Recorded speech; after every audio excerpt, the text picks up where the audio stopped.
क्या हुआ पापा, क्या बात है? आपको कोई टेंशन है क्या? आज एक रजिस्टर खत आया था, उसने ही उसे लिया था।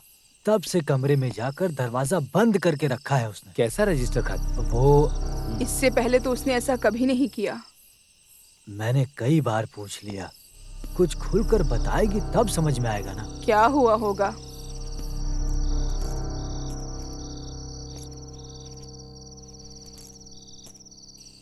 अब ये क्या नई परेशानी है?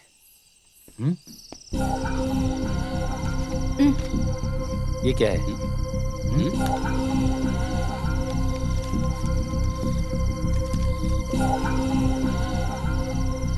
अच्छा, इतनी सी बात, इस वजह से इतना तूफान खड़ा हो गया?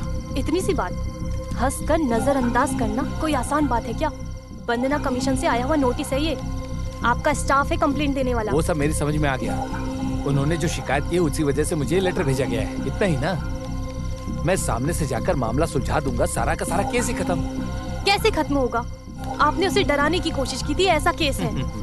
इस झूठी शिकायत को कैसे हैंडल करना है मैं अच्छे से जानता हूँ। झूठी शिकायत? जो शादीशुदा नहीं है वो जवान लड़की ऐसी कंप्लेन देगी? मतलब तुम्हें मुझसे ज्यादा उस नालायक महिला संगठन के लोगों पर भरोसा, यही ना? देखो मंजू, इन सब बातों पर ध्यान मत दो प्लीज। कल ही अखबार वाले खबर छाप देंगे, चैनल के लोग खुशियाँ मनाएंगे, तब क्या? अखबार न्यूज वाले क्या बोलते हैं मुझे फर्क नहीं पड़ता, पर तकलीफ तो ये है कि तुम्हें मुझ पर विश्वास नहीं। तो फिर मैं लोगों का चेहरा कैसे देख पाऊंगी? ओह, तो तुम्हारी ये प्रॉब्लम है कि तुम लोगों को चेहरा कैसे दिखाओगी और कैसे जियोगी? इस संकट के घड़ी में खड़े रहने के बजाय तुम सिर्फ और सिर्फ केवल अपने बारे में ही सोच रही हो। देखो मंजू, छुओ मत मुझे।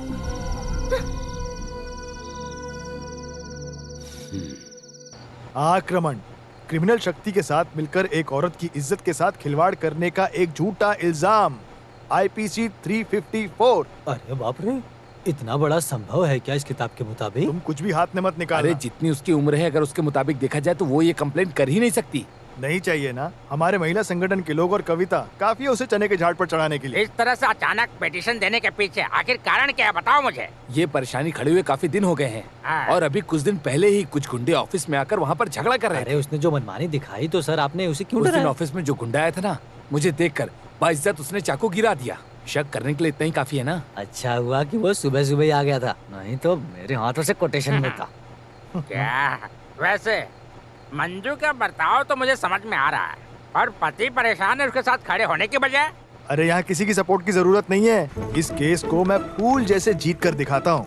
एडवोकेट आनंद कट्टन कौन है ये मैं उनको बताऊंगा। इतने दिनों तक हमें मानसिक रूप से, शारीरिक रूप से जो परेशानी दे रखी है, डरा कर रखा है, उन सबका एक एक करके मैं कोर्ट में खुलासा करूंगा। कोर्ट में इंसान के रूप में मैं एक शेर हूँ। केस ऊपर नीचे होगा, वादी प्रतिवादी होगा, सबको हिला कर रख दूंगा, सबूत पेश करके कोर्ट में सफाई दूंगा मैं। आईपीसी 193, निरोशा हिल जाएगी। जो बराबर के हक जताने वाली हैं वो सब भाग जाएंगी। जिस रास्ते से जाएंगी वहाँ घास तक नहीं उगेगी। समझ गए तुम लोग? गोविंद कुट्टी साइन करो, मेरी इज्जत का सवाल है। कॉलोनी के लोगों के सामने मैं कोट पहनकर यहाँ वहाँ भटकने वाला बेवकूफ वकील नजर आता हूँ। एडवोकेट आनंद क्या चीज है उन्हें साबित करके दिखाना है। जिसे टकराना टकराए। सर, क्या हो गया? जंगल से शेर आ गया क्या? सर कुछ औरतें आई हैं केस के सिलसिले में।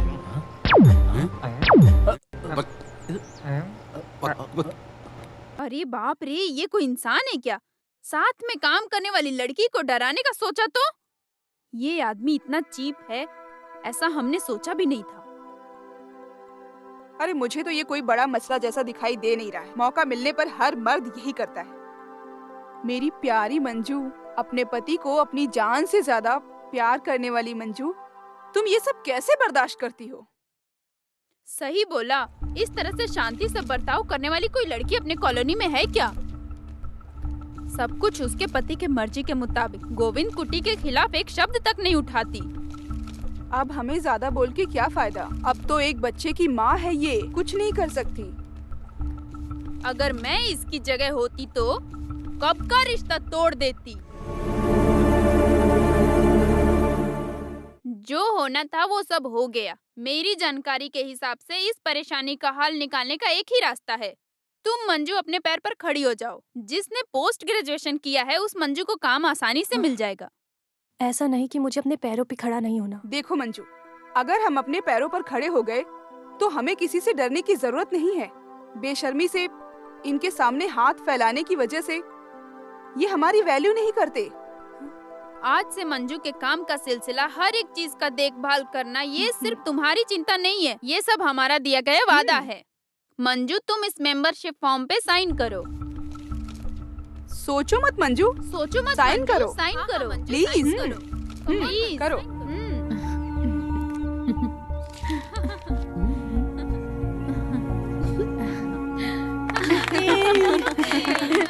कंग्रेचुलेशंस। ये आपके लिए, ये आपके लिए मम्मी। थैंक्स। हाँ, बढ़िया है। Thank you. हाय।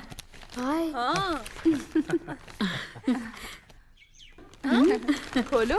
बहुत अच्छा है। बहुत अच्छा है।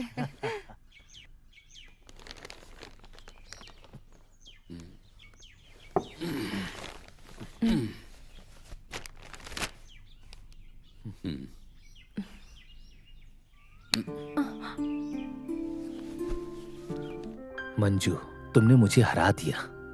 मैं पुराने जमाने का इंसान हूँ और मेरी सोच भी पुरानी है, पर तुमने मेरी आंखें खोल दी।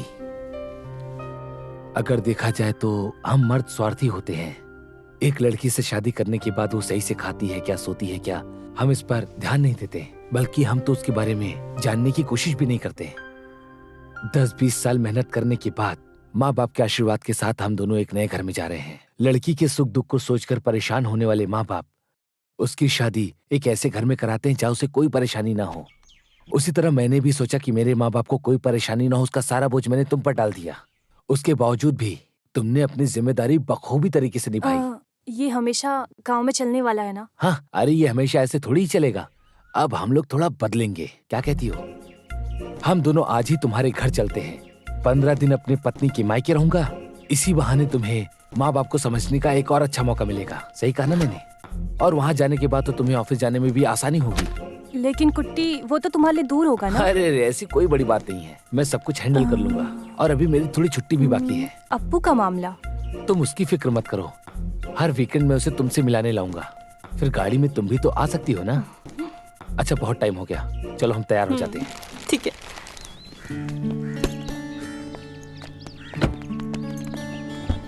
हाँ बाय। हाँ बाय।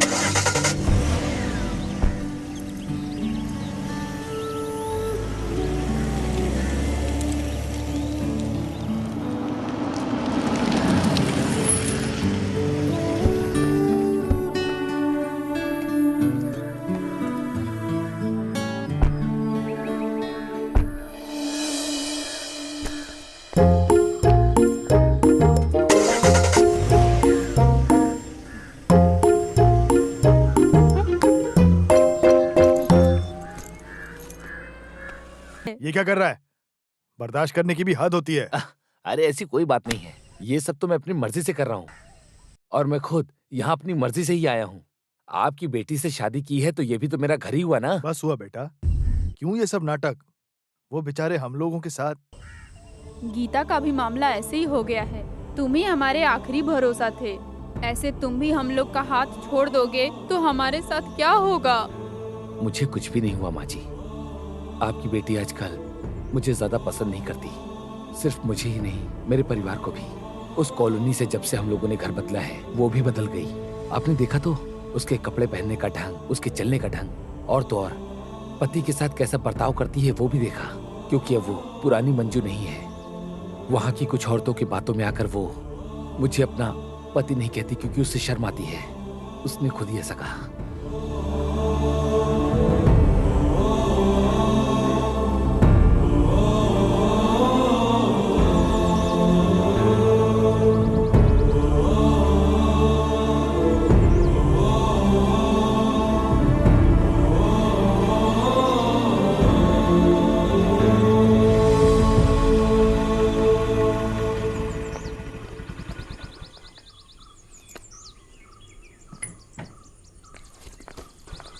मंजू रुको, तुम्हारी परेशानी क्या है? परेशानी? कैसी परेशानी? अरे तुम्हारे ये सब नाटक हमारे पास मत दिखाओ। उस कॉलोनी में जाने के बाद तुम तो बिल्कुल बदल गई हो। कुछ नालायक औरतों का साथ मिलने की वजह से तुम्हें अब परिवार भी नहीं चाहिए, पति भी नहीं चाहिए, है ना? पिताजी मैं चुप रहो, गोविंद कट्टी ने सब कुछ बता दिया। ओहो, तो ये परेशानी है आपके पिताजी, खुद की बेटी पर भरोसा नहीं है, जैसे वो अगल बगल की लड़कियां छुप छुप कर देखती हैं तुम्हारे मंगलसूत्र को देखने के लिए। लड़के के ऊपर खुलकर प्यार दिखाने नहीं हो रहा है, कुछ भी अहंकार दिखाएगी और पिताजी इसका साथ देंगे, ये ख्याल इसके दिल के अंदर है। सुनो, शादी होने के बाद लड़की का घर पति का घर होता है। रहने दो, कभी जाने वाली हो, यहाँ रहना तुम्हारा काफी हो चुका है। हाँ,